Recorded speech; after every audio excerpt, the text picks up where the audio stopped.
చేయాల్సింది ఏంటి అంటే, అయ్యా తండ్రి, వీరేమి చేయుచున్నారో వీరెరుగరు గనుక వీరిని క్షమించు.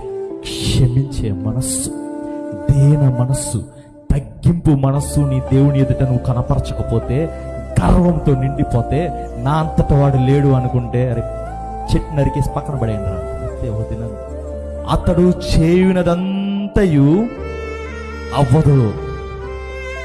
ఎందుకు అవ్వదు? ధర్మశాస్త్రం నందు మనం ఆనందించట్లా, ధ్యానించట్లా. అంటే కనికరం చూపించటంలో, న్యాయంగా ప్రవర్తించటంలో, విశ్వాసంలో సడలిపోకుండా మనము దాన్ని ప్రాక్టీస్ చేయట్లా. ప్రాక్టీస్ చేయనప్పుడు నువ్వు దేన్ని ప్రార్థన చేసేసి జరిగిపోద్ది అనుకుంటావు, జరగదు, ఏది జరగదు. అతడు చేయనదేది సఫలమగదు, చేసినదేది సఫలమగదు. ఎందుకంటే మనలో ఉన్న లోపం ఏంటంటే, ధర్మశాస్త్రము నందు ఆనందించలేకపోవడం, దానిని ధ్యానించలేకపోవడం.